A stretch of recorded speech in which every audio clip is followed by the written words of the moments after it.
Definitely আমাকে অবশ্যই অনেক বেশি ভালো করতে হবে এবং এই জায়গাটায় আমার কাজের দায়িত্বটা অনেক বেশি এবং এই যাত্রাটা যেন আমরা খুব ছেঁকে বেছে খুব সুন্দর সুন্দর কন্টেস্ট্যান্টদের বা প্রতিযোগী বা শিল্পী বা মডেল আমরা যেটাই বলি না কেন এই লুকগুলোকে বের করতে পারি, সেটার জন্য আমার চেষ্টার কোনো ত্রুটি থাকবে না। অডিশন দেওয়ার পর যখন তারা গ্র্যান্ড ফিনালে পর্যন্ত যাবে তার আগে তাদের একটা গ্রুমিং প্রয়োজন, তাদের অনেক কিছু শেখানোর প্রয়োজন, তাদের স্টাইল শেখানোর প্রয়োজন। সো সেই জিনিসগুলো পুরোটাই আমার দায়িত্বে, আমার যতটুকু চেষ্টার কোনো কমতি থাকবে না। মিস্টার অ্যান্ড মিস গ্ল্যামার লুকসের এই সিজনে আমি সংযুক্ত হতে পেরে অবশ্যই অত্যন্ত আনন্দিত এবং অনেক বেশি ভালো লাগা কাজ করছে এবং একই সাথে একটু চ্যালেঞ্জ কাজ করছে, কারণ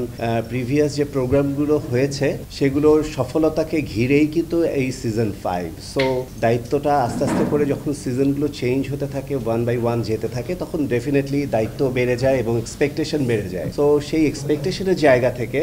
যখন আমার যুক্ত হওয়া বা এই সংযুক্তিটা, সেটা হচ্ছিল ডেফিনেটলি আমার জন্য একটু চ্যালেঞ্জের, কারণ ডেফিনেটলি আমাকে অবশ্যই অনেক বেশি ভালো করতে হবে এবং এই জায়গাটায় আমার কাজের দায়িত্বটা অনেক বেশি এবং আরও নিষ্ঠার সাথে এবং সততার সাথে এবং খুবই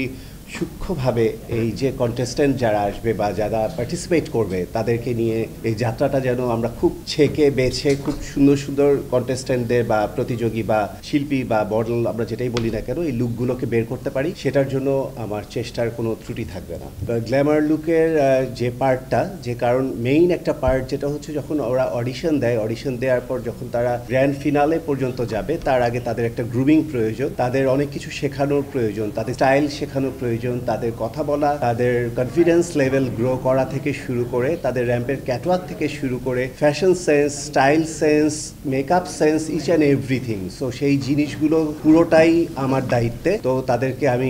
ওই গ্র্যান্ড ফিনালে পর্যন্ত তাদেরকে আমি সেই গ্রুমিং করব এবং তাদেরকে তৈরি করব, আমার যতটুকু চেষ্টার কোনো কমতি থাকবে না। এটা তো আমার স্বপ্নের মতো, এটা আমার একটা সাধনার মতো। তিনি আমার একজন মানে কি বলে এত প্রিয় একজন মানুষ, প্রিয় একজন অভিনেত্রী, তার গুণে তার আসলে বর্ণনা করতে গেলে এই প্রোগ্রামটা অন্য মাপে চলে যাবে, তাকে নিয়ে শুধু বলতে হবে, দিন মানে রাত শেষ হয়ে দিন চলে যাবে। সো তাকে আমি অসম্ভব শ্রদ্ধা করি আর ভালোবাসি, সেটা রোজিনা আপুও জানেন। তো আজকে সেই রোজিনা আপুর সাথে এই টোটাল এই প্যানেলটাতে বসতে পেরে আমি অত্যন্ত গর্বিত বোধ করছি এবং অনেক সৌভাগ্যবান মনে করছি এবং সেটার সুযোগটা করে দেওয়ার জন্য জয়, রোজিনা আপা সবাই মিলে যেই আজকে যে টোটাল টিমটা এখানে, সবার প্রতি শ্রদ্ধা রেখেই বলছি সোহেল ভাইকে অসংখ্য ধন্যবাদ যে আমাকে এখানে যুক্ত করেছে এবং আপনাদের সাথে কথা বলার সুযোগ করে দিয়েছে।